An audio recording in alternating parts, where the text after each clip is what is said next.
and welcome to America Meditating Radio presents Soul Talk. As you might have realized, we did an episode already, or actually a season, in which we focused on a lot of the political leaders in our area, as well as voices of leadership in the Washington, D.C. area. That is now available on Gwen Networks, so please do visit Gwen Networks to find out more about Season 1 of Soul Talk by America Meditating Radio. I'm your host, Sister Jenna, and we're in the beautiful Brahma Kumari's Meditation Museum, which we use as a space to really broadcast the vibration, the intention, and the wonderful guests that we have on our show.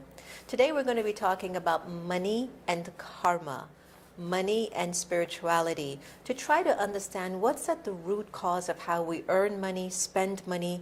Is there something mystical or something of a magic that can attract money towards us? But also, why is it that some of us do so much but still can't keep money?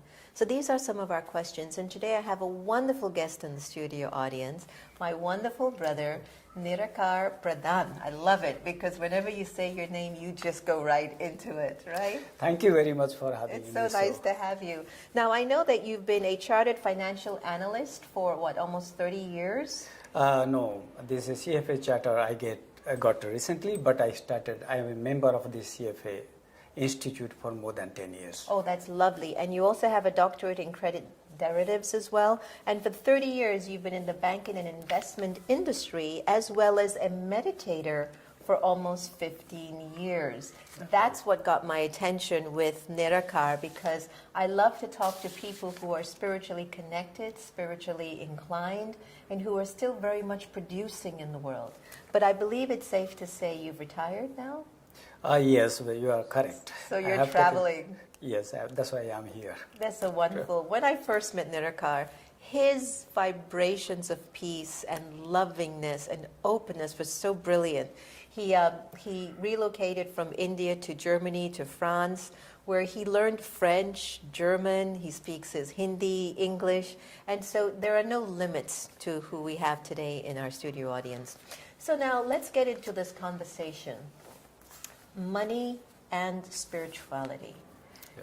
Sometimes the two don't match, because for the sake of survival, it's really an important tool in our world today. But as I go into it, I first would like the audience to get an idea of you, the man, you, the person, right? What was it that brought you into your path of spirituality? Were you having economic problems? Were you having relationship problems? A lot of people believe when you come into spirituality, something's wrong. I don't necessarily believe that at all. But what was it that got you on your path of meditation with the Brahma Kumaris? It's a wonderful question, because this is very much related to my personal experience. And very rightly you hinted at, I had a crisis, not a problem. I will say that I had a financial crisis. I am the eldest member of my family, with the 3 brothers, 3 sisters, my father and mother. I am the only earning member. And unfortunately, I had taken all the loans from a bank, that is the largest bank in India, and I had to attend to another emergency call. I wanted some money for undertaking another surgery for my mother. I didn't have money. That was a crying need inside me, and I was looking for some answer. Yeah. This time, somehow, incidentally, I visited Mount Abu, and somebody said, "You can meet God, whatever dream it will have." So I couldn't believe that it's so simple. Then I did 7 days course, and there was step by step, things changed.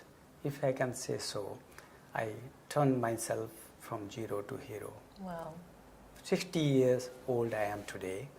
If you ask me, last 15 years I'm in knowledge, 45 years of my life, and the last 15 years, it's just like day and night.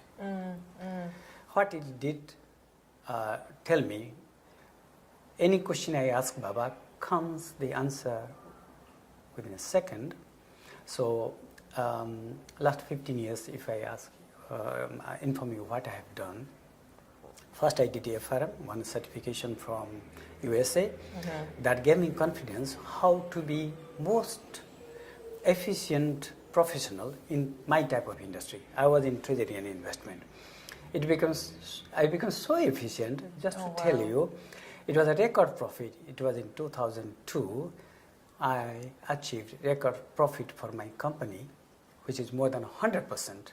Means Wow. I doubled the money within 1 year. And naturally, the company rewarded me with a posting in Frankfurt. That's a foreign posting for That a is person so who is in great. India.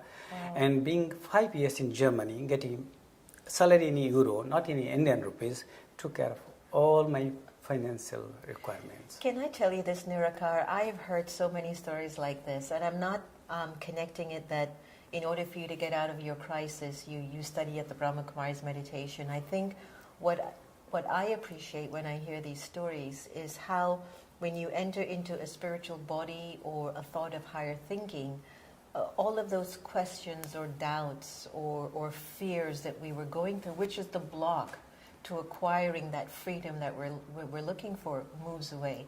I know you mentioned the word Baba, and for those of us who might not know who Baba is, I know that it's that supreme energy and supreme power of qualities that you meditate on very much.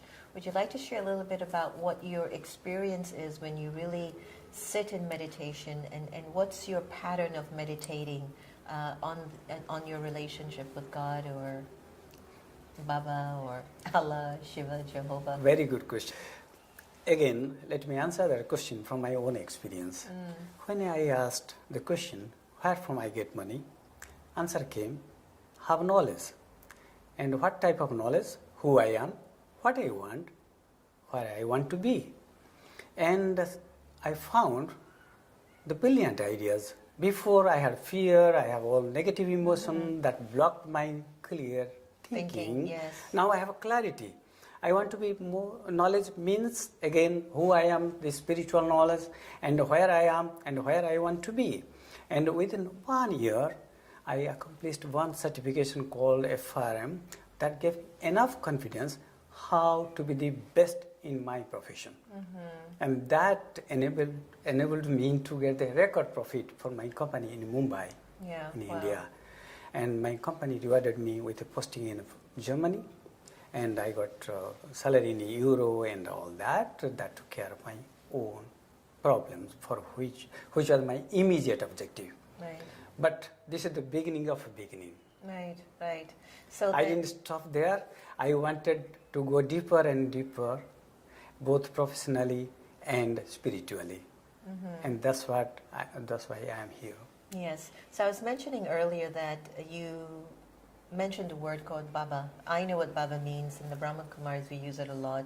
That's right. It's a connection between the soul and God, the Supreme, Allah, Jehovah, Shiva, whatever is the name that suits your tribe or your languaging. But there you were around 45. There are so many issues going on with the family. You're the eldest son. Culturally, in America, no one kind of understands that.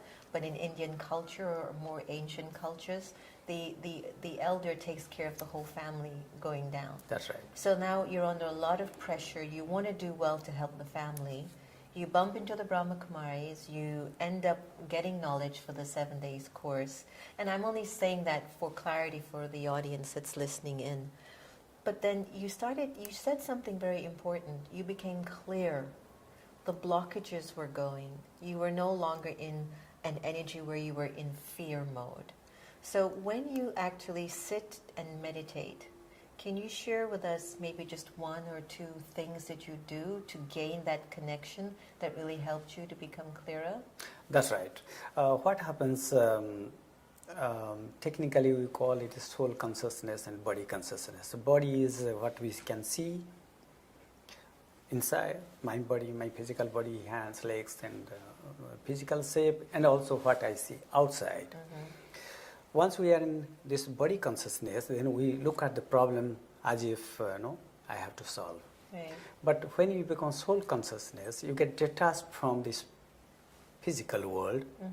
Then you are a different person. You look at a distance. Very you get a total, very clear perspective, and then That's so you nice. identify your problem, and also you find out various alternative solutions, which is the best and the easiest, and then you pursue your goals, and Excellent. it is easier to achieve. Excellent. And I And think that's just the one importance. second, The I will take. consciousness is what you're I'll mentioning. take you that, and again from my practical experience, what it did to me. They call it Amrit Vela. You sleep in the night. The very first moments after you wake up, those are the moments you just talk to yourself. What you did the last 24 hours, what you are going to do next 24 hours, and whether this is correlated with what you want to achieve for yourself or for others. Very nice. So the Amrit Vela early morning meditation That's is crucial. very, very powerful I'll guidance. completely support that because I love the morning time. I think what I'd like to do is to turn us towards now the whole conversation of money and spirituality. I think that as a banker, Nirakar, our guest in the audience, we want to look at how we should interpret money. Money is an energy, but it seems as if a very small percentage of people in the population has a lot of it. And then the rest under that percentage seem to struggle to acquire a lot of it.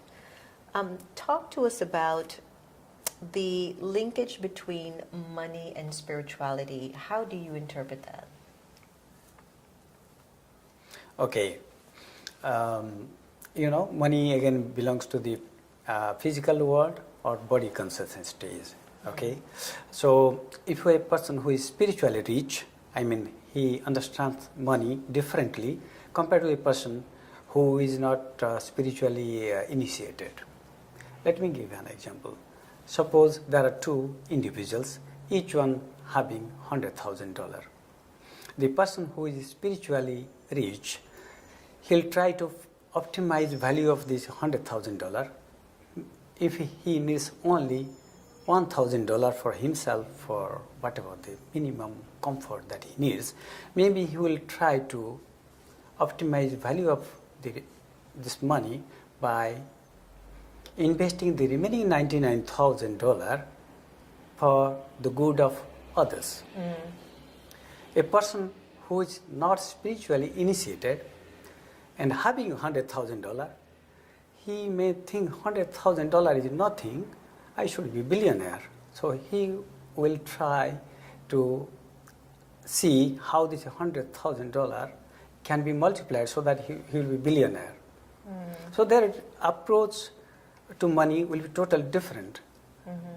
But Nirakar, don't we live in a world today where money seems to be the most important commodity right now? I have to ask you a question though. We have a lot of people in the world in positions of leadership and power. Many of them are very, very wealthy. And in their countries, there are people that are struggling just to get bread. As a banker, is there a solution to help countries that seem to have a kind of a system set up where only the folks at the top really continue to do well and everyone else underneath the top seems to struggle just to put bread on their table? Yes, this is the reality today. We have both extremes. We have seen this world divided into extreme poor regions, and there are other very handful of them. They are very, very rich. The question is, how do we solve this problem? To my mind, it requires a reawakening. Whether we have enough money for everybody, answer is definitely yes.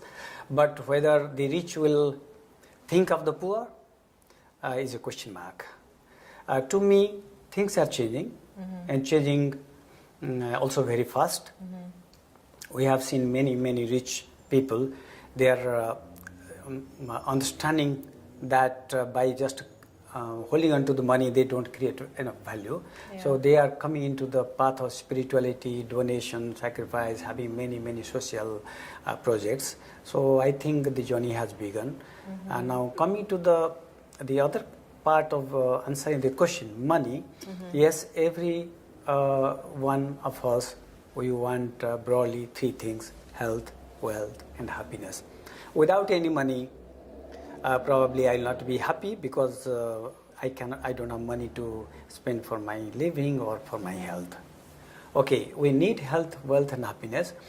The best way to earn health, wealth, and happiness when I care for not only for myself, my health, And I care for others. my wealth, and my happiness.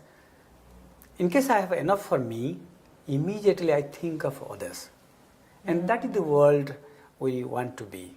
And those who don't have enough money, like I didn't have before 50 years, and I try to work harder, and they have to work harder, certainly. Yes. And those who have already surplus, and there are many pockets of the world now, they are thinking positively, they have started many projects, they should also think how best to bridge the gap.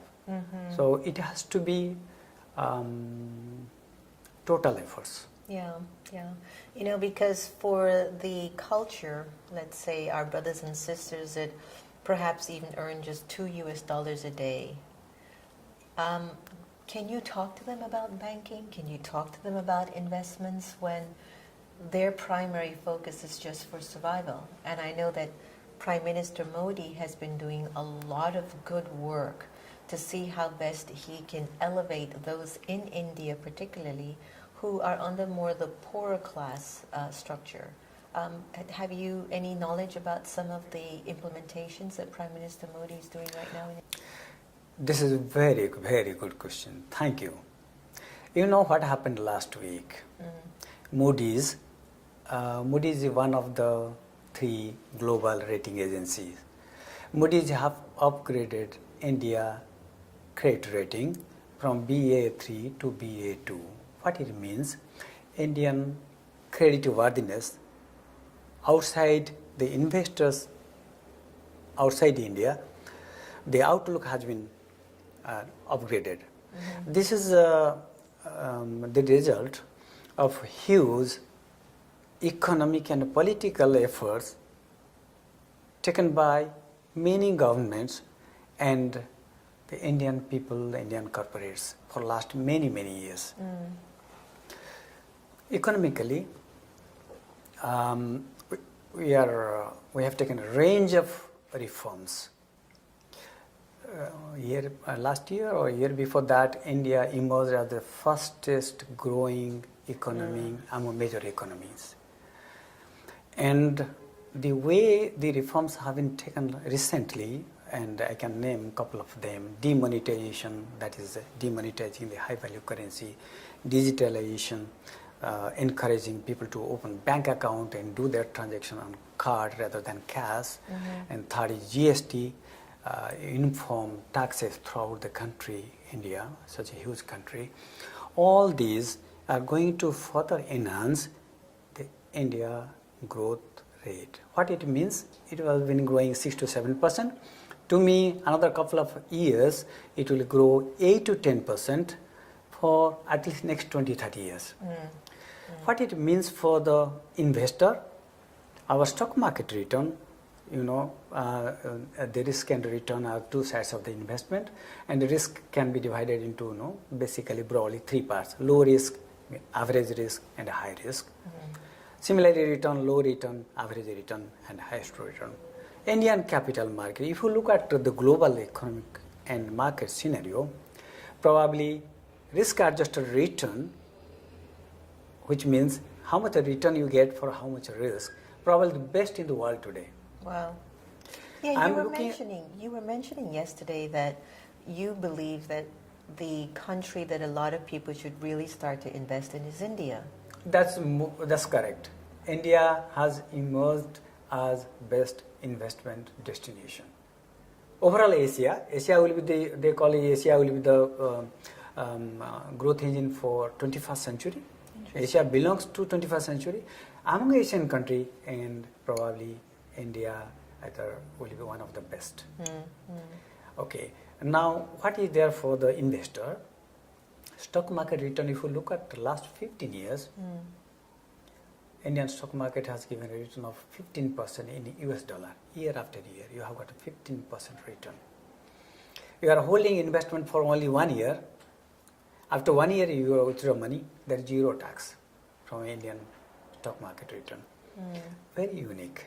Yeah, And indeed. when looking at the future, next 10, 20 years, because of all the measures that our governments have taken, the things happening in India, I'm looking at slightly higher return. There's 15% return last 15 years. Let me tell you, this is the highest in the world. So this is unique opportunities for investors, both inside India, domestic investor, and outside India. How do you do the investment in India? Yes. Government has simplified the procedure. You can do here outside India. You can go for India focused mutual fund, or even you can open account inside India as a foreign individual or as a foreign portfolio manager. You are allowed to open account in India. So to take advantage of this unique opportunity, I would recommend our investors, those who are interested, they should have a look at the India. But having that, let me just put a word of caution. Investment is a very specialized subject, so it's better to cross-check with your own financial advisor before taking investment decision. Sure, I agree with that. Before we come to a close, you mentioned something that I thought was really important for me. The importance of consciousness when earning money and spending money. You mentioned that there are certain people who actually will earn it for themselves only, and then there's certain folks who will earn it and feel like, I don't need much to live on, but let me just create an abundance to serve the lives of others. You've done that. In the last 15 years, it's become even more important for you to be more of charity than ever before. What advice would you offer someone who is financially comfortable and is really looking at seeing how they can create what we would call good karma with money? Excellent question again. You know, two things comes to my mind. Man is a social animal, which means minus social objective, man is an animal. Number one. And number two, everybody wants health, wealth, and happiness. So the question is whether I can be wealthy or rich without the society being rich. Can I be healthy without my society or environment being healthy? Yeah. Can I be happy when the whole world is unhappy? To me, answer clearly is no. No. So if I have some money and I'm looking for investment to optimize money for my good and the others' good, and the concept which is buzzing around is called SRI, which is socially responsible investing. To me, if you are investing yourself, you are making a business and you are making profit, that's your own investment, or you invest in another corporate. Corporate entity is just like another individual. So the way the corporate conducts its business, that has to be looked at. That stood out very strong for me because you were very, very clear that it's important that we invest in companies that are socially responsible and environmentally responsible. And you tend to find that lots of companies that are into quick money might not necessarily be that responsible to the environment. Absolutely.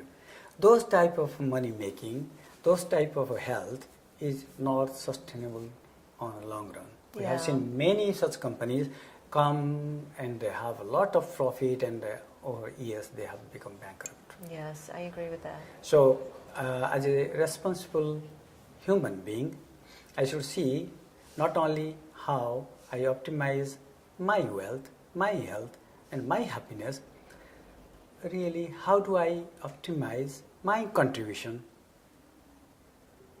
towards creation of a healthy and wealthy and happy society. Wonderful point to close on. I guess I should call you Dr. Nirakar Pradhan. Thank you so much for joining us today. So today, everyone, we really talked a lot about, the responsibility of money, the spiritual connection to money, and I hope also we were able to communicate the fact that there are sort of low areas of investment, but also high areas of investment, and the importance of it being low risk, high risk. There is always a risk, but also to check the return, but also your attitude, your intention, your consciousness in where you choose to invest your money. But what came out very clear to me with Dr. Pradhan's sharing is you might have to work a lot harder if you're not in the top tier group of real economic abundance.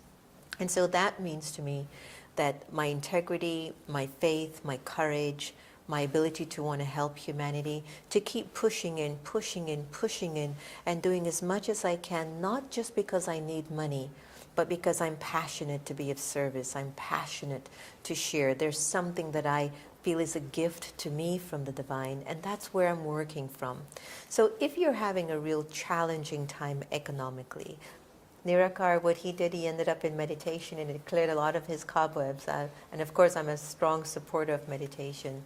But do believe that if it's tough, please don't give up. Please don't wait for your government. Please don't wait for a relative to give you money to get out of the hole. You have to get up and work 50 times harder than the regular guy. It's just what it is. Don't take any time or spiritual energy in complaining and arguing why the system is set up that way. It just is. It just is. But it will change. And so in order for you to get out the hole, again, 50 times working harder, invest in things that are really sustainable, socially responsible, and cares more for the other man, just other than just for the self. And if it comes to the point of just the sake of survival, make sure you keep telling your consciousness and intention, it's just that I need bread for my family, but this is not what I'm going to do for the rest of my life. In other words, clear out your cobwebs in your mind, clear out the cobwebs in the soul, and let's really become abundant internally and externally. I hope you've enjoyed our conversation today on money and spirituality on the America Meditating Soul Talk series. Take care, everyone, and keep in touch.